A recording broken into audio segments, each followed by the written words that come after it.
a Disney classic. You can hear that and more on Matthew Morrison's new Disney cover album, Disney Dreamin' with Matthew Morrison, which is out now. And please welcome to People Now, we have Matthew Morrison himself. What's up? Looking great. I like the hat. Oh, thank you. No, my wife did a little dressing. Oh, hey, look at this. There you go. Your wife is on point. Congrats to her. Thank you. Thank you. Congrats to me. I mean, I landed a good one. Yeah, right? Let's talk about this. Disney approached you for the album, right? They did, yeah. And so why was this something that you wanted to jump at the chance to do? You know, I was actually wanting, after having a son, who's 2.5 now, I was wanting to do like a children's album. I sing my son to sleep every night. We do lullabies, and then we have dance parties when we wake up. It's a very musical household, and I was kind of thinking, like, maybe I'll do some original songs. And then Disney, I guess, caught wind of that and said, why don't you do our great songs? Which, by the way, yeah, could not be more perfect. I know, for a I'm kid, like, right? this is so much easier than... Yeah. It's so adorable to Revel, Yeah, right? Revel, yeah, yeah. what are some of his favorite songs?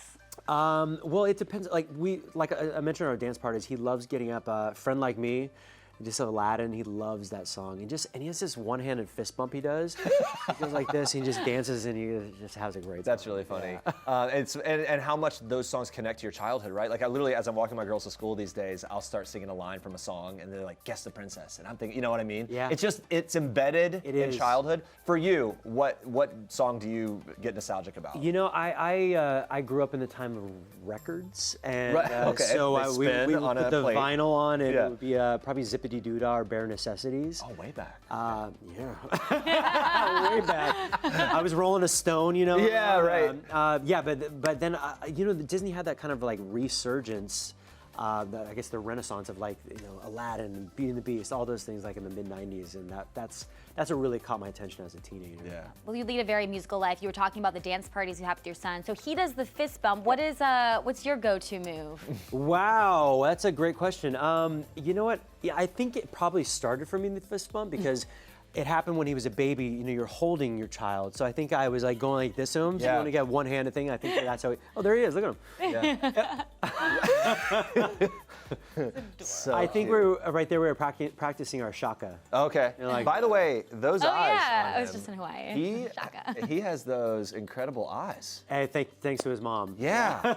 Right? Anyway, Yeah. all right, so you also just wrapped up The Greatest Dancer on BBC. Yep. Just back from London. What was your favorite part about doing that and being a judge? Honestly, the mentorship part of it.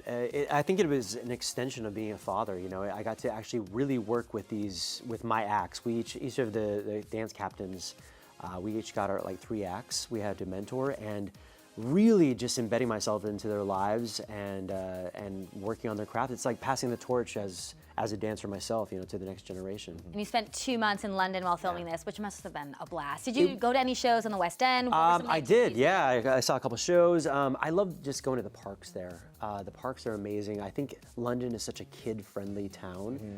They really are just, you know, arms wide open to families and stuff. Yeah. Speaking of shows, though, what would it take to get you back on Broadway? Is that something you'd want to do? You have an offer for me? No, for honestly, oh wow. There we go. Look at these old pics. Wow. I would love to be back on Broadway. That's my oxygen. I love live theater more than anything. These days, I get my fix doing concerts like all over the world.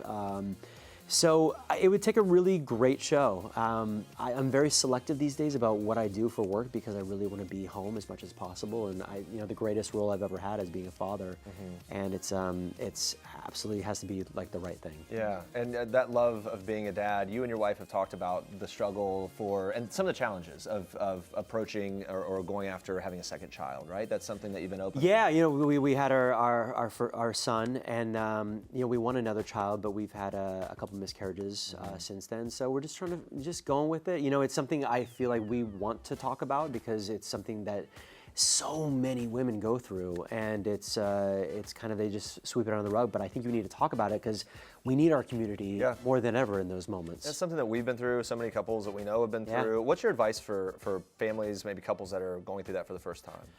I think talking about it, being open about it, and I think really just opening that line of communication between the couple. You know, I think it's something that really can, if it sits and kind of festers and doesn't get talked about, I think it can lead to other things. Talking about it, maybe going to therapy. I don't know. I also felt like I feel like there's this level of like I know that there can be a level of shame, like, oh, I feel stupid for feeling so affected. or I feel shameful for not feeling more affected. Like I've kind of gone both ways. Like I feel like I should feel worse, and then my wife, oh, I feel like I shouldn't feel so bad. So there's something about that, just being honest with your feelings about what's happening. You know, and I think if you have multiple miscarriages, you know, the first one was devastating to us and stuff, but the second one wasn't as bad because I think we had gone through it and know what that experience was, and also physically for my wife, it wasn't as traumatizing for her body. So, but then there is this fear for the next time we do get pregnant. Right. It's like, you want to be excited about the pregnancy and stuff, but at the same time you're holding back this fear of like, okay, let's just hold off and hopefully get past that point. Yeah.